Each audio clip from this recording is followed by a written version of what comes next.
اللهم صل على محمد وعلى آل محمد أما بعد فاتقوا الله عباد الله. സ്നേഹമുള്ള സത്യവിശ്വാസികളെ, സഹോദരി സഹോദരന്മാരെ, സുഹൃത്തുക്കളെ, രാജ്യത്തൊട്ടാകെയുള്ള ബാങ്കുകൾ ആളുകളെ വിളിച്ചുകൊണ്ട് ധാരാളം പ്രലോഭനങ്ങൾ ചൊരിഞ്ഞുകൊടുത്ത് അവരെക്കൊണ്ട് ക്രെഡിറ്റ് കാർഡുകൾ എടുപ്പിക്കുവാനുള്ള വലിയ പരിശ്രമങ്ങൾ സദാ അനുഭവിച്ചു കൊണ്ടിരിക്കുന്നവരും കേട്ടുകൊണ്ടിരിക്കുന്നവരുമാണ് നമ്മളെല്ലാവരും. ഈ ബാങ്കുകൾ നൽകുന്ന പ്രലോഭനങ്ങളുടെ കുരുക്കുകളിൽ കുടുങ്ങിപ്പോകുന്ന അനേകായിരം ആളുകൾ ഇന്ന് നമുക്ക് ചുറ്റുമുണ്ട്. എത്രയോ കാലങ്ങളോളമായി പലരോടും വായ്പ ചോദിച്ചിട്ട് കിട്ടുന്നില്ല എന്ന ന്യായവും പറഞ്ഞിട്ട് ബാങ്കുകൾ നമുക്ക് ക്രെഡിറ്റ് കാർഡുകൾ തരുന്നുണ്ട് നിർബാധം, അതുകൊണ്ട് അത് ഉപയോഗപ്പെടുത്തിയിട്ട് ഇനി തനിക്ക് ആവശ്യമുള്ളതെല്ലാം പർച്ചേസ് ചെയ്യാമല്ലോ എന്ന ഒരു ന്യായവും പറഞ്ഞുകൊണ്ടാണ് ആളുകൾ ധാരാളമായി അവരുടെ പേഴ്സുകളിൽ വിവിധ ബാങ്കുകളുടെ ക്രെഡിറ്റ് കാർഡുകൾ അടുക്കി വെച്ചിട്ടുള്ളത്. വളരെ ഗൗരവമല്ലേ സഹോദരങ്ങളെ? ക്രെഡിറ്റ് കാർഡ് എന്താണ് എന്നും അതുകൊണ്ടുണ്ടാകാൻ പോകുന്ന ദോഷം എന്താണ് എന്നും പ്രത്യേകിച്ച് ഈ ഒരു കാലഘട്ടത്തിൽ വളരെ വിശദീകരിക്കേണ്ടതുണ്ട് എന്ന് എനിക്ക് തോന്നുന്നില്ല. കാരണം ക്രെഡിറ്റ് കാർഡ് ഒരു തീയാണ്. ആ തീ തൊട്ടവർ പൊള്ളാതെ മടങ്ങിയിട്ടില്ല. അതാണ് അതിനെക്കുറിച്ച് ചുരുക്കി പറയാനുള്ളത്. എന്താണ് ഈ ക്രെഡിറ്റ് കാർഡ്? നമുക്ക് ബാങ്ക് കടം തരികയാണ്. ഒരു കാർഡ് നമ്മൾ ബാങ്കിൽ നിന്ന് വാങ്ങുന്നു, കാർഡ് ബാങ്ക് ഇഷ്യൂ ചെയ്യുകയാണ്. ആ കാർഡിലൂടെ നമുക്ക് എന്ത് ചെയ്യാം? ഒരു മാസമോ അല്ലെങ്കിൽ ഓരോ ബാങ്കുകളും നിശ്ചയിക്കുന്ന ഓരോ അവധിക്കിടയിൽ ഇത്ര തുക ബാങ്ക് നിശ്ചയിച്ചിട്ടുണ്ടാകും. അത്രയും തുകക്ക് നിങ്ങളുടെ അക്കൗണ്ടിൽ പണമില്ലെങ്കിലും ബാങ്ക് നിങ്ങൾക്ക് കടമായിട്ട് തരും. അങ്ങനെ ആ ബാങ്ക് തരുന്ന കടം ഉപയോഗപ്പെടുത്തിയിട്ട് നിങ്ങൾ എന്ത് ചെയ്യുന്നു? സാധനങ്ങൾ വാങ്ങിക്കൂട്ടുന്നു, പർച്ചേസ് ചെയ്യുന്നു. ബാങ്ക് നിശ്ചയിക്കുന്ന പ്രത്യേകമായ കാലയളവിനുള്ളിൽ അത് അടച്ചു തീർക്കുകയും അവർ നിശ്ചയിക്കുന്ന തുകയ്ക്ക് മാത്രം പർച്ചേസ് ചെയ്യുകയും ചെയ്താൽ ഇതുകൊണ്ട് യാതൊരു ഉപദ്രവവുമില്ലല്ലോ, നമുക്ക് കാര്യങ്ങളൊക്കെ പെട്ടെന്ന് വളരെ ഭംഗിയായി നടക്കുമല്ലോ എന്നാണ് പലരും ധരിച്ചു വെച്ചിട്ടുള്ളത്. സഹോദരങ്ങളെ, അങ്ങനെ ഈ ബാങ്ക് നമുക്ക് ഒരു ക്രെഡിറ്റ് കാർഡ് ഇഷ്യൂ ചെയ്യണമെങ്കിൽ അവർ ഒരു നിശ്ചിത തുക അവരതിന് വാർഷിക ഫീസായിട്ട് ഈടാക്കുന്നുണ്ട്. ഈ ഇടപാട് ട്രാൻസാക്ഷൻ നമ്മൾ ഈ കാർഡ് മുഖേന ബാങ്ക് തരുന്ന പൈസ, ബാങ്ക് തരുന്ന വായ്പ മുഖേന നമ്മുടെ ആവശ്യങ്ങൾ നമ്മൾ നടത്തുന്നു എന്നതിനുള്ള ഒരു ഫീസ്, അത് തന്നെയും ഒരു പലിശയുടെ രൂപത്തിലാണ്, ഒരു വാർഷിക ഫീസ് അവർ നമ്മളിൽ നിന്ന് ഈടാക്കുന്നുണ്ട്. ഇത്തരത്തിലുള്ള ക്രെഡിറ്റ് കാർഡുകൾ വാങ്ങുകയും എന്നിട്ട് നിർബാധം ആവശ്യത്തിനും അനാവശ്യത്തിനും ആർഭാടത്തിനും പൊങ്ങച്ചത്തിനും ഒക്കെ വേണ്ടി ഒരുപാട് സാധനങ്ങൾ അവർ വാങ്ങിക്കൂട്ടുകയാണ്. ഓരോരുത്തരുടെയും പേഴ്സുകളിൽ വിവിധ ബാങ്കുകളുടെ ക്രെഡിറ്റ് കാർഡുകളാണ് അടുക്കി വെച്ചിട്ടുണ്ടാവുക. എന്നിട്ട് ഇതിലൂടെ എന്ത് ചെയ്യും? കൃത്യമായി ഒരു മിനിമം തുക അടക്കാനുള്ള ഒരു ഡേറ്റ് ഉണ്ടാകും. ആ മിനിമം തുക മാത്രം ബാങ്കിന് തിരിച്ചടക്കും. ബാക്കിയുള്ള തുക അവിടെ ബാലൻസ് ആകും. അടുത്ത മാസം പിന്നെയും വരും. അപ്പോഴേക്ക് പിന്നെയും കുടിശ്ശിക മുതലും ഇതും കൂടെ വീണ്ടും ചേരുകയായി. അങ്ങനെ പലിശയും പലിശക്ക് മീതെ പലിശയുമായി. പിന്നീട് ആ പലിശ വീട്ടുവാൻ വേണ്ടി പലിശ വീണ്ടും നൽകേണ്ടി വരികയാണ്. അപ്പോഴും കുടിശ്ശിക അവിടെ കിടക്കുകയാണ്. പിന്നീട് അതൊരു വലിയ കുരുക്കായി മാറുമ്പോൾ പലരും അടുത്ത ബാങ്കിലേക്ക് ഓടും. അവിടെ പോയിട്ട് ഇതേപോലെ ഒരു ക്രെഡിറ്റ് കാർഡ് വാങ്ങും. എന്നിട്ട് അതിൽ നിന്ന് വായ്പയായിട്ട് കിട്ടിയിട്ടുള്ള ആ പൈസ കൊണ്ട് ഇതിൻ്റെ കടം വീട്ടാൻ നോക്കും. അപ്പോഴേക്ക് ആ ബാങ്കിൽ ഡ്യൂ ഡേറ്റ് തെറ്റിയിട്ടുണ്ടാകും. അവിടെ കുടിശ്ശികയും പലിശയും പലിശക്കു മീതെ കൂട്ടുപലിശയുമായിട്ട് അവിടെയും വളരും. ഇങ്ങനെ നെട്ടോട്ടമോടും ഒരു ബാങ്കിൽ നിന്ന് മറ്റൊരു ബാങ്കിലേക്ക്. പിന്നെ ആളുകളുടെ മുമ്പിൽ കൈനീട്ടാൻ ഒരുങ്ങും. ഒരു വലിയ സംഖ്യ കടം തരുമോ, ഞാൻ പിന്നെ അങ്ങ് വീട്ടിക്കൊള്ളാം, ഇങ്ങനെ ഒരു ക്രെഡിറ്റ് കാർഡിൻ്റെ ഇതിൽ ഞാൻ കുടുങ്ങിയിട്ടുണ്ട് എന്ന്. ഇങ്ങനെയുള്ള ഒരവസ്ഥ പ്രിയപ്പെട്ട സഹോദരങ്ങളെ നമുക്ക് വരാതിരിക്കാൻ നമ്മൾ നോക്കേണ്ടതുണ്ട്. ഇത് വലിയ തീക്കളിയാണ്. എന്തിനാണ് നമ്മൾ ഈ ക്രെഡിറ്റ് കാർഡിനെ ആശ്രയിക്കുന്നത്? അത്തരത്തിൽ പലപ്പോഴും ആളുകൾ പറയുന്നൊരു ന്യായമുണ്ട്. സമയാസമയങ്ങളിൽ കൃത്യമായി തുക അടച്ചു കൊടുത്തു കഴിഞ്ഞാൽ പലിശയൊന്നും വരുന്നില്ലല്ലോ, എങ്കിൽ പിന്നെ ക്രെഡിറ്റ് കാർഡ് നമ്മൾ വാങ്ങുന്നതിനും അത് ഉപയോഗപ്പെടുത്തുന്നതിനും എന്താണ് ഒരു വിരോധമുള്ളത് എന്ന് പലരും ചോദിക്കാറുണ്ട്. അതും തെറ്റ് തന്നെയാണ്. കാരണം എന്താണ്? ഡ്യൂ ഡേറ്റ് തെറ്റിക്കഴിഞ്ഞാൽ ഞങ്ങൾ നിങ്ങൾക്ക് ഇത്ര ശതമാനം പലിശ തന്നോളാമെന്ന് ബാങ്കിനോട് ഗ്യാരണ്ടി പേപ്പറിൽ ഒപ്പിട്ടാലല്ലാതെ ബാങ്ക് നമുക്ക് ക്രെഡിറ്റ് കാർഡ് ഇഷ്യൂ ചെയ്ത് തരില്ല. അപ്പൊ നമ്മൾ പലിശ ഇടപാടിനാണ് സമ്മതിക്കുന്നത്. നിങ്ങൾ എനിക്ക് വായ്പയായി തന്ന ഇത്ര രൂപ, ആ രൂപക്ക് ഞാൻ തത്സമയം ആ കൃത്യ ഡേറ്റിന് പണമടച്ചിട്ടില്ലെങ്കിൽ നിങ്ങൾ നിശ്ചയിക്കുന്ന ഇത്ര ശതമാനം പലിശ തരാൻ ഞാൻ സന്നദ്ധനാണെന്ന് പറഞ്ഞുകൊണ്ടാണ് ആ കാർഡ് വാങ്ങുന്നത്. അത് കൊടുക്കും വേണം. കൃത്യമായ സമയത്ത് അടക്കാൻ കഴിയൂല. രാത്രി 12 മണിയാണ്, പിന്നിട്ടൊരു മിനിറ്റാനായാൽ അപ്പുറത്തേക്ക് ഡേറ്റാണ് പോയി. ഇവനിത് അറിയുന്നുണ്ടാവില്ല. അങ്ങനെ അങ്ങനെ അങ്ങനെ അതിൻ്റെ കുരുക്കിലാണ് പെടുകയാണ്. അങ്ങനെ നിരന്തരം ഈ ഒരു ക്രെഡിറ്റ് കാർഡ് പിന്നെ വാങ്ങിക്കൂട്ടി പലയിടത്ത് ഇവിടുന്ന് വാങ്ങി അവിടേക്ക് തിരിമറി നടത്തി, അവിടുന്ന് വാങ്ങി ഇവിടെ തിരിമറി നടത്തി, ഇങ്ങനെയുള്ള തിരുമാലിപ്പണികളുമായിട്ട് ഈ ഒരു പ്രത്യേകമായ കുരുക്കിൽ ആളുകളങ്ങ് കുരുങ്ങുകയാണ്. അവസാനം അവൻ്റെ ഉറക്കം നഷ്ടപ്പെടുന്നു, അവൻ്റെ മനസ്സിൻ്റെ സമനില തെറ്റുന്നു. ബാങ്കുകൾ അവർ എന്താണോ നിശ്ചയിച്ചത് ആ നടപടിക്രമങ്ങളിലേക്ക് അവർ നീങ്ങുന്നു. പലിശയുടേതായ വിലകൾ അതിൻ്റെ ഇരട്ടിയായി കൂട്ടുപലിശയായി മാറുന്നു. അങ്ങനെ പലിശ പോലും അടച്ചു തീരുന്നില്ല, അപ്പോഴേക്ക് കുടിശ്ശിക മേൽക്കുമീതെ അതിൻ്റെ ഇരട്ടിയായി അവിടെ പിന്നെയും കിടക്കുകയായി. ഈ വിധത്തിൽ അതിൽ നിന്ന് രക്ഷപ്പെടാനാവാതെ ആളുകൾ ക്രെഡിറ്റ് കാർഡ് കൊണ്ട് പൊള്ളുകയാണ്. അങ്ങനെ വീട് ജപ്തിയുടെ അവസ്ഥയിലേക്ക് എത്തുന്നു, പ്രോപ്പർട്ടികൾ ജപ്തി ചെയ്യുന്ന അവസ്ഥയിലേക്ക് എത്തുന്നു, മാനസികമായി നില തകരാറിലാകുന്നു, ഭാര്യ ഭർത്താക്കൾ തമ്മിൽ വഴക്കിലാകുന്നു, സമാധാനം നഷ്ടപ്പെടുന്നു, ഒരു വേള ജീവനൊടുക്കാൻ വരെ തീരുമാനിക്കുന്നു. കാരണം എന്താണ്?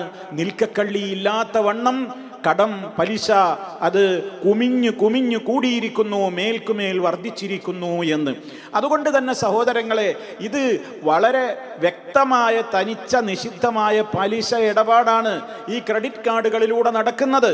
നമ്മൾ സമയത്ത് തിരിച്ചടച്ചാലും കാര്യമില്ല എന്നാണ് ഞാൻ പറയുന്നത്. ക്രെഡിറ്റ് കാർഡ് എടുക്കരുത്. ഞാൻ നേരത്തെ പറഞ്ഞ അപകടം അതിനുണ്ട്. സമയം തെറ്റിയാൽ ഞാൻ നിങ്ങൾക്ക് പലിശ തന്നോളാമെന്ന് എഴുതി ഒപ്പിട്ട് കൊടുക്കാൻ പാടുണ്ടോ? അപ്പൊ പലിശ ഇടപാടല്ലേ അത്? അതുകൊണ്ട് ഇത് പാടില്ല. ഇത് വളരെ ഗൗരവമായി നമ്മൾ മനസ്സിലാക്കിയിരിക്കണം. എന്താണ് പലിശയുടെ ഗൗരവം എന്നുള്ളത് എത്രത്തോളം പഠിപ്പിക്കപ്പെട്ടൊരു മതമാണ് ഇസ്ലാം. പലരും ഇതിൻ്റെ സുന്ദര മോഹന വാഗ്ദാനങ്ങളിൽ അങ്ങോട്ട് കുടുങ്ങാണ്. ആളുകളെ കൊണ്ട് ഈ ക്രെഡിറ്റ് കാർഡ് എടുപ്പിക്കാൻ വേണ്ടി എല്ലാ ബാങ്കുകളും ഫോൺ വിളിച്ച് നിരന്തരം വലിയ വലിയ പ്രലോഭനങ്ങളാണ് നൽകിക്കൊണ്ടിരിക്കുക. നിങ്ങൾക്ക് റിവാർഡ് പോയിന്റ്സുകളുണ്ട്, ഞങ്ങളുടെ ഈ ബാങ്കിൽ നിന്ന് നിങ്ങൾ ഇത്ര ഈ രൂപത്തിലുള്ള കാർഡ് എടുത്തു കഴിഞ്ഞാൽ നിങ്ങൾക്ക് റിവാർഡ് പോയിന്റ്സുകളുണ്ട്, അതേപോലെ തന്നെ നിങ്ങൾക്ക് ക്യാഷ് ബാക്ക് പോയിന്റുകളുണ്ട് എന്നൊക്കെ സമൂഹത്തോട് പറയുന്നുണ്ട്. മാത്രമല്ല പലരും ഇന്ന് പലപ്പോഴും വലിയ അഭിമാനത്തോടെ പറയാറുണ്ട്, നമ്മളിപ്പോൾ എയർപോർട്ടൊക്കെ സാധാരണ സമയത്തിൻ്റെ ഒക്കെ മുമ്പൊക്കെ നമ്മളാണ് പോകും. കാരണം നമ്മളെടുത്ത് ഇഷ്ടം പോലെ ക്രെഡിറ്റ് കാർഡുകളുണ്ട്. അവിടെ പോയിട്ട് നല്ല ലക്ഷറി ഫുഡ് വലിയ വില കൊടുത്തിട്ട് പുറത്തുനിന്നും അകത്തുനിന്നും ഒക്കെ കഴിക്കേണ്ട ഫുഡാണ് നമ്മൾ കേവലം 2 രൂപക്ക് കഴിക്കുന്നത്. ആഹാ, അങ്ങനെ ഉണ്ടോ? അപ്പോൾ പാവങ്ങളൊക്കെ ആലോചിക്കുകയാണ്, ഞാൻ എത്ര കാലമായി എയർപോർട്ടിലൂടെ യാത്രയാകുന്നു, ഈ നല്ല ഫസ്റ്റ് ക്ലാസ് ബിസിനസ് ക്ലാസ്സുകാർക്ക് ഒരുക്കി വെച്ചിട്ടുള്ള ലോഞ്ചിൽ പോയിട്ട് ഇഷ്ടം പോലെ മൂക്കുമുട്ടയെ ഭക്ഷണം കഴിക്കാമല്ലോ, നല്ല ലക്ഷറി ഫുഡുകൾ 2 റുപ്യ ഉണ്ടായാൽ മതിയല്ലോ, അതിന് ഈ ക്രെഡിറ്റ് കാർഡ് ഉപകരിക്കും. ഇതേപോലെയുള്ള വലകൾ എറിഞ്ഞിട്ടാണ് ബാങ്കുകൾ ആളുകളെ പ്രലോഭിപ്പിക്കുന്നത്. ആ ചതിയിൽ പെട്ടുപോകുന്നു. ആ കഴിക്കുന്ന ഭക്ഷണം അവന് ഹലാലാണോ? ഇല്ല. കാരണം പലിശാധിഷ്ഠിതമായ ഈ ക്രെഡിറ്റ് കാർഡ് നൽകുന്ന ആനുകൂല്യങ്ങളും നമുക്ക് എന്ത് തന്നെയാണ്? അനുഭവിക്കൽ നിഷിദ്ധം തന്നെയാണ് എന്ന് ഗൗരവത്തോടുകൂടെ നമ്മൾ മനസ്സിലാക്കിയിരിക്കേണ്ടതുണ്ട്. എത്രത്തോളം ഗൗരവമാണ് ഈ ഇസ്ലാം പഠിപ്പിച്ചിട്ടുള്ളത് പലിശയെ പറ്റി. അത് വൻപാപങ്ങളിൽ ഒന്നല്ലേ? സബുൽ മൂബിഖാത്തിലല്ലേ പലിശ എണ്ണിയിട്ടുള്ളത്? നമ്മുടെ കർമ്മങ്ങളെ മുഴുവൻ തകർത്ത് കളയുന്ന, നമ്മെ നശിപ്പിച്ച് കളയുന്ന, നമ്മുടെ ഇഹവും പരവും തകർത്ത് കളയുന്ന പാപങ്ങളിൽപ്പെട്ടതാണ് പലിശ. മാത്രമല്ല സാധാരണഗതിയിൽ വ്യഭിചാരത്തെക്കാൾ വലിയ തെറ്റെന്നാണ് പരിചയപ്പെടുത്തപ്പെട്ടത്. ഒരു മനുഷ്യൻ വ്യഭിചരിച്ചു എന്ന് സമൂഹം അറിഞ്ഞാൽ ആ മനുഷ്യന്റെ മുഖത്തേക്ക് ആളുകൾ എത്ര നിന്ദ്യതയോടുകൂടിയാണ് നോക്കാറുള്ളത്. അതേ അവസരത്തിൽ ആ വ്യഭിചാരത്തേക്കാൾ കടുപ്പമാണ് പലിശയുമായിട്ടുള്ള ചെറിയ ഇടപാട് പോലും എന്ന് വന്നാൽ, എന്നിട്ടും എന്താണ് ആളുകൾ ഇത്രത്തോളം ഈ ഒരു ക്രെഡിറ്റ് കാർഡ് സമ്പ്രദായത്തെയും പലിശയെയും നിസ്സാരമായി കാണുന്നത്? എന്തുകൊണ്ടാണെന്ന് മനസ്സിലാകുന്നില്ല. ആളുകൾ അതൊരു വലിയ ക്രെഡിറ്റ് ആയിട്ടാണ് കാണുന്നത്. തൻ്റെ പേഴ്സിൽ ഒരുപാട് ക്രെഡിറ്റ് കാർഡുകളുടെ കൂമ്പാരമുണ്ട്. അതിങ്ങനെ വണ്ണം വെച്ചിട്ടുണ്ടാവും ഓരോരുത്തരുടെ പേഴ്സ്. പൈസ ഒന്നുമല്ല, ഓരോ ബാങ്കിൻ്റെ ക്രെഡിറ്റ് കാർഡ് ഇങ്ങനെ തിരികെ വെച്ചിരിക്കുകയാണ്. എന്നിട്ട് പർച്ചേസ് ചെയ്യുമ്പോൾ അവൻ കൗണ്ടറിൽ വരുമ്പോൾ അതിന്നിങ്ങനെ വലിച്ച് ഓരോന്ന് അങ്ങനെ കൊടുക്കുകയാണ്. മാത്രമല്ല സ്വർണം പോലും ഇതുകൊണ്ട് ആളുകൾ പർച്ചേസ് ചെയ്യാണ്. തനിച്ച ഹറാമല്ലേ? ക്രെഡിറ്റ് കാർഡ് ഉപയോഗപ്പെടുത്തിക്കൊണ്ട് ഗോൾഡോ സിൽവറോ പർച്ചേസ് ചെയ്യാൻ പാടുണ്ടോ? പാടില്ല. കാരണം ഇത് റെഡി ക്യാഷിന്റെ ഇടപാടല്ല. ഈ ട്രാൻസാക്ഷൻ നടക്കുന്നത് റെഡി ക്യാഷ് അല്ല, ഇത് കടമായിട്ടാണ്. അപ്പോൾ റെഡി ക്യാഷ്, റൊക്കം ക്യാഷ് കൊടുത്തിട്ടേ സ്വർണവും വെള്ളിയും പർച്ചേസ് ചെയ്യാൻ പറ്റുള്ളൂ. അത് റെഡി ക്യാഷിനെ നടത്താൻ പറ്റുള്ളൂ. ഇത് കടമാണ്. കടമായിട്ടുള്ള ക്രെഡിറ്റ് കാർഡ് മുഖേന ഉപയോഗപ്പെടുത്തിയിട്ട് ജ്വല്ലറികളിൽ നിന്ന് നമുക്ക് സ്വർണം അതുപോലെ തന്നെ വെള്ളി ഒന്നും നമുക്ക് പർച്ചേസ് ചെയ്യാൻ പാടില്ല. അതൊക്കെ നിഷിദ്ധമായ ഇടപാടുകളാണ്. ഇത് എത്ര പേർക്കറിയാം? ആരാണെന്ന് ഇതിനെക്കുറിച്ചൊക്കെ ചിന്തിക്കുന്നത്? നോക്കൂ നിങ്ങൾ, മഹാനായ നബി സല്ലല്ലാഹു അലൈഹി വസല്ലം പറഞ്ഞതെന്താ? ഖാല റസൂലുള്ളാഹി സല്ലല്ലാഹു അലൈഹി വസല്ലം ദിർഹമു റിബൻ, പലിശയുടെ ഒരു ദിർഹം, പലിശയുമായുള്ള ചെറിയ ഇടപാടാ പറയുന്നത്. പലിശയുടെ ഒരു ദിർഹം യഅ്കുലുഹു റജുലു, ഒരാളത് ഭക്ഷിക്കുന്നു, വഹുവ യഅലമുഹു, അറിഞ്ഞുകൊണ്ടൊരാൾ പലിശയുടെ ഒരു ദിർഹം ഭക്ഷിക്കുന്നുവെങ്കിൽ അശദ്ദു മിൻ 36 സനിയ, 36 തവണ വ്യഭിചരിക്കുന്നതിനേക്കാൾ കടുപ്പമുള്ളതാണ്. സുബ്ഹാനല്ലാഹ്. എന്താ ഈ കേൾക്കുന്നത്? അപ്പൊ നമ്മൾ പറയും ഞാൻ ദിർഹം ഭക്ഷിക്കുന്നില്ലല്ലോ, പിന്നെ ഈ ആനുകൂല്യങ്ങളൊക്കെ ഭക്ഷിക്കുന്നില്ലേ, ഉപയോഗപ്പെടുത്തുന്നില്ലേ? മാത്രമല്ല സഹോദരങ്ങളെ, അതുമായി ബന്ധപ്പെട്ടതിനെ എല്ലാം പാപത്തിൽ സമാനമാണെന്ന് പറഞ്ഞുകൊണ്ടല്ലേ അള്ളാഹുവിന്റെ റസൂല് ശപിച്ചിട്ടുള്ളത്. ലഅന റസൂലുള്ളാഹി സ്വല്ലല്ലാഹു അലൈഹി വസല്ലം ആകില റിബ വമുകിലഹു വകാതിബഹു വശാഹിദൈഹി വഖാലഹും സവാ. ഇമാം മുസ്ലിം റിപ്പോർട്ട് ചെയ്ത ഹദീസിൽ കാണാം, അള്ളാഹുവിൻ്റെ റസൂൽ ശപിച്ചിരിക്കുകയാണ്. ശാപം കിട്ടുക എന്ന് പറഞ്ഞാൽ എന്താണ്? അള്ളാഹുവിൻ്റെ റഹ്മത്തിനെ തൊട്ട് ദൂരത്തേക്ക് ആട്ടി ഓടിക്കപ്പെടുക എന്നാണ്. അതാണ് അള്ളാഹിൻ്റെ റസൂലിൻ്റെ ശാപം എന്നൊക്കെ പറഞ്ഞാൽ. ആരെ? പലിശ ഭുജിക്കുന്നവനെ, അത് മറ്റുള്ളവനെ തീറ്റിക്കുന്നവനെ, അതിൻ്റെ കണക്കെഴുതുന്ന ക്ലർക്കിനെ, അതിന് സാക്ഷി നിൽക്കാൻ വേണ്ടി ബാങ്കിലൊക്കെ പോയി ഒപ്പിട്ട് കൊടുക്കുന്ന ആളുകളെ, വഖാലഹും സവാ, അവരൊക്കെ ഈ കുറ്റത്തിൽ സമമാണെന്ന് നബി സല്ലല്ലാഹു അലൈഹി വസല്ലം പറയുമ്പോൾ ഇത് അള്ളാഹും റസൂലും നമ്മളോട് യുദ്ധപ്രഖ്യാപനം നടത്തുന്ന വിഷയമാണ് എന്നാണ്. സൂറത്തുൽ ബഖറ വളരെ കൃത്യമായി പറഞ്ഞു, ഫഅ്ദനൂ ബിഹർബിൻ മിനല്ലാഹി വറസൂലിഹി, അള്ളാഹുവിൻ്റെയും റസൂലിൻ്റെയും പക്ഷത്ത് നിന്ന് നിങ്ങൾക്കെതിരിലുള്ള യുദ്ധപ്രഖ്യാപനത്തെ പറ്റി അറിഞ്ഞുകൊള്ളൂ എന്നാണ് അള്ളാഹു വളരെ താക്കീതിൻ്റെ സ്വരത്തിൽ പറഞ്ഞിട്ടുള്ളത്. അള്ളാഹു റസൂലൊക്കെ നമ്മളോട് യുദ്ധം പ്രഖ്യാപിച്ചാൽ പിന്നെ നമുക്ക് ഈ ലോകത്ത് എവിടെയാ വിജയം കിട്ടുക, എവിടെയാ ബർക്കത്ത് കിട്ടുക, എവിടെയാ നമുക്ക് റഹ്മത്ത് കിട്ടുക സഹോദരങ്ങളെ? അപ്പം അത്രത്തോളം ഗുരുതരമായ നിലക്കാണ്. ഇനി ഇവിടെ പലരും ഉന്നയിക്കുന്ന ഒരു സംശയം, അല്ല മൗലവി നിങ്ങൾ ഈ ലോകം അറിയാതെ സംസാരിക്കല്ലേ? ഇന്നത്തെ കാലഘട്ടത്തിൽ പലപ്പോഴും പല ഇടപാടുകൾക്കും അതേപോലെ ധാരാളമായി യാത്ര ചെയ്യുന്ന അത്തരത്തിലുള്ള യാത്രക്കാർക്കുമൊക്കെ ചില ഇടപാടുകൾ നടത്തണമെങ്കിൽ ക്രെഡിറ്റ് കാർഡ് അല്ലാതെ ഒരു നിവൃത്തിയുമില്ല എന്നുള്ള വിവരം നിങ്ങൾക്കില്ലേ എന്ന് ചോദിക്കുന്നവരുണ്ട്. ആ വിവരമുണ്ട്. അത്തരത്തിലുള്ള ആളുകളോട് പറയാനുള്ളത്, നിങ്ങൾ അത്രയും നിർബന്ധിതമായ ഒരു സാഹചര്യമാണോ? ക്രെഡിറ്റ് കാർഡ് മുഖേനയല്ലാതെ മറ്റൊരു നിലക്കും ട്രാൻസാക്ഷൻ നടക്കുകയില്ല എന്ന വിധത്തിലുള്ള ഒരു ഇടപാടിന് നിങ്ങൾ നിർബന്ധിതമാവുകയാണെങ്കിൽ നിങ്ങൾക്കത് നിർബന്ധിതമായ സാഹചര്യത്തിൽ അത് അനുവദനീയമാകും. അപ്പോഴും അവിടെ 2 ഉപാധികൾ പണ്ഡിതന്മാർ പറയുന്നുണ്ട്. ഒന്നാമത്തെ കാര്യം എന്താണ്?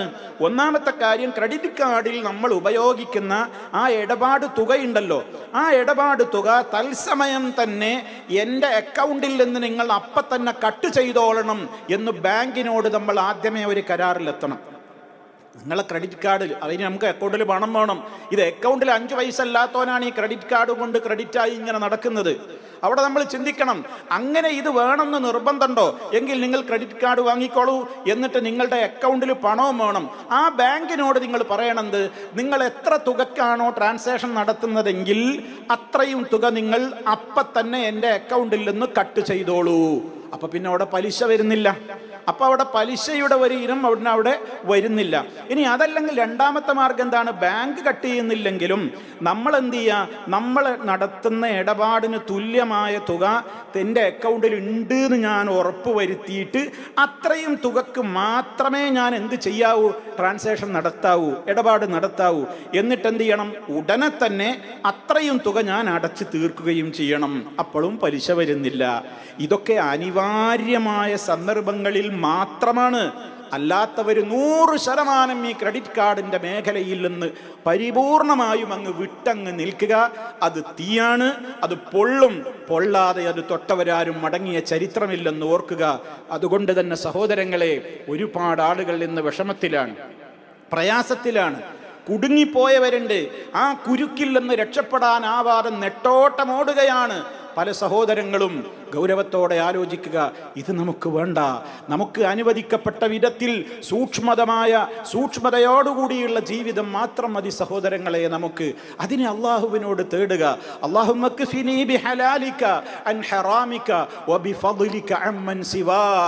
അള്ളാഹുവേ, ഹലാലായ നിന്റെ മാർഗങ്ങൾ കൊണ്ട്, വസ്തുക്കൾ കൊണ്ട്, അതേപോലെയുള്ള കാര്യങ്ങൾ കൊണ്ട് നീ എനിക്ക് മതിയാക്കണേ. ഒരു ഹറാമും എനിക്ക് വേണ്ട. അതേപോലെ തന്നെ നീ എനിക്ക് ധന്യത നൽകണേ, നീ എനിക്ക് ഐശ്വര്യം നൽകണേ. നിന്റെ മഹത്തായ ഫضല് കൊണ്ട് അമ്മൻ സിവാക്ക, നീ അല്ലാത്ത മറ്റുള്ളവരുടെ മുമ്പിൽ യാചിച്ച് അവരിൽ നിന്നൊക്കെ അങ്ങനെ ഇരന്ന് വാങ്ങുന്ന ഒരവസ്ഥ, അങ്ങനെ ഒരു കടക്കണിയിൽപ്പെട്ട് കടക്കാരനായി മാറുന്ന ഒരവസ്ഥ നീ എന്നെ കാത്തുകൊള്ളണേ എന്ന ദുആ. അതേപോലെ തന്നെ അല്ലാഹുമ്മ ഇന്നി അഊദു ബിക മിനൽ മഅ്സമി വൽ മഗ്റമി, കുറ്റകരവും പാപകരവുമായ കാര്യങ്ങളിൽ നിന്ന്, അതുപോലെ തന്നെ കടക്കണിയിൽപ്പെട്ട് ആകെ ഉഴന്ന് പ്രയാസപ്പെട്ടു പോകുന്ന ഒരവസ്ഥയിൽ നിന്ന് റബ്ബേ നീ എന്നെ കാത്തു രക്ഷിക്കണമേ തുടങ്ങി നിരവധി പ്രാർത്ഥനകൾ. കടബാധ്യതയിൽപ്പെട്ട് വളരെ പ്രയാസപ്പെടുന്ന അവസ്ഥ എന്ന് പറയുന്ന ദുഃഖകരമായ സാഹചര്യത്തിൽ നിന്ന് മോചനം നേടാൻ മുത്ത് മുസ്തഫ സല്ലല്ലാഹു അലൈഹി വസല്ലം പഠിപ്പിച്ചിട്ടുണ്ട്.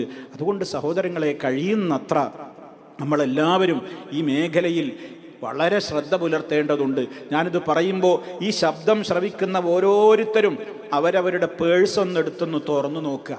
എത്ര ക്രെഡിറ്റ് കാർഡുകൾ നമ്മൾ തിരികെ വെച്ചിട്ടുണ്ട് എന്ന്. എന്നിട്ടൊന്ന് ഗൗരവത്തോടെ നമ്മൾ ആലോചിക്കുക, റബ്ബേ എന്താണ് എൻ്റെ അവസ്ഥ? ഈ ഇടപാട് എനിക്ക് പറ്റില്ലല്ലോ. എത്രയും വേഗം നിയമപരമായി അതിൽ നിന്ന് ഒഴിവാകുവാനുള്ള മാർഗം എന്താണെങ്കിൽ ഉടനെ അതിൽ നിന്ന് ഒഴിവായി സൂക്ഷ്മത പാലിക്കുക.